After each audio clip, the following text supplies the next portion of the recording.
A series of individuals silhouetted in profile against a window. Disability is a normal, positive part of human diversity. Disability is diverse, and people with disabilities have other important identities. Disabled people come from different cultures. These parts of our lives also affect what we are able to do and how people treat us. Nothing about us without us. We want to have a say in everything that affects us. We are people with disabilities building power and inclusive social justice movements. Funders should serve people with diverse disabilities. A series of interviews. My name is Sarah Minkara. I'm blind, I'm a Muslim, and I'm a woman. I have a nonprofit organization, ETI, Empowerment Integration, that focuses on changing the narrative surrounding disability. There's a huge inequality between the reality of persons with disabilities and how and what support is going towards that. Only 2% of international funding is going to persons with disabilities. My name is Dessa Cosma. I am a white, disabled woman. I'm a little person who often uses a wheelchair. I've started a disability organization called Detroit Disability Power, and we are organizing people with disabilities and collaborating with other social justice movements around our issues that intersect with their issues.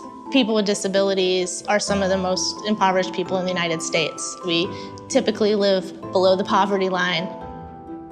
And because of lack of access to education and jobs, we will remain there unless we do something about it. And so to work on anti-poverty or economic justice without a focus, at least in some way, on disability, means that you're leaving out the most marginalized people in that marginalized category.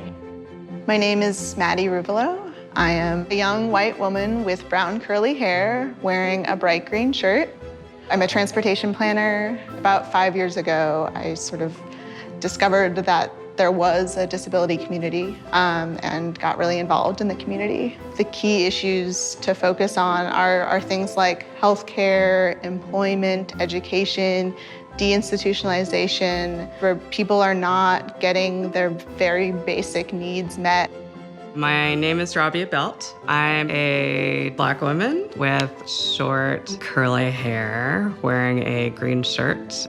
I'm an assistant professor of law at Stanford Law School. I'm also a professor of history by courtesy at Stanford, and I'm a council member of the National Council of Disability. 40 to 60% of people in prisons or jails are people with disabilities, and it's not just people with disabilities going into the prison system, but also that prison itself exacerbates and causes disabilities as well, both in terms of disabilities such as tuberculosis, HIV, but then also the trauma of incarceration itself. My name is Alice Wong. I'm an Asian American woman in a wheelchair, wearing bright red lipstick. I'm wearing a mask attached to a tube that's used to help me breathe. I'm the founder and director of the Disability Visibility Project. Every community needs to have the right to have a part in civil society, to vote, to be part of our city councils. There are still a lot of barriers people with disabilities face in political participation. For example, in 2012, over 30% of people with disabilities reported difficulty voting compared to 8% of non-disabled people. My name is Ryan Easterly. I am a Black man with a teal and white striped shirt wearing glasses. I currently serve as executive director of the WITH Foundation. It's a private foundation that promotes comprehensive and accessible healthcare for adults with developmental disabilities. The Council on Foundations estimates that only 1% of those working in philanthropy identify as individuals with disabilities. Part of grant making and part of philanthropy is strengthened when you have people with lived experience in various aspects, including disability, involved in the process, actually on staff. My name is Carrie Gray. I am a young adult Black woman sitting in a chair. On my right leg is a prosthetic limb, and I am wearing a red romper with a black head wrap. My current job is at the U.S. Business Leadership Network. What's different about the disability narrative is that it's this added layer of accommodations. So ensuring that when you're hiring people with disabilities, that your buildings are accessible, that people with wheelchairs are actually able to get into the building, that if you want to hire folks who are deaf and hard of hearing, that there's some type of communication channel that allows for them to be implemented throughout the organization. My name is Rebecca Coakley. I am wearing a Prince purple dress because I'm a huge Prince fan.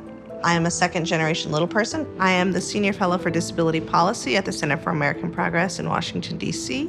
There is not a civil rights issue today impacting marginalized communities that does not have a disproportionate impact on people with disabilities. Come, sit with us, talk to us.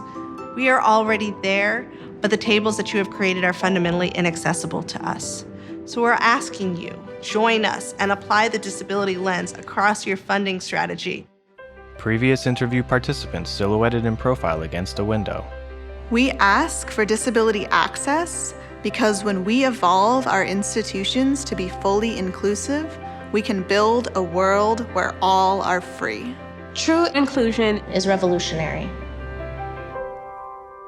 Where are you in your journey to inclusion? For more information, go to disabilityphilanthropy.org and promote using the hashtag #DisabilityInclusion.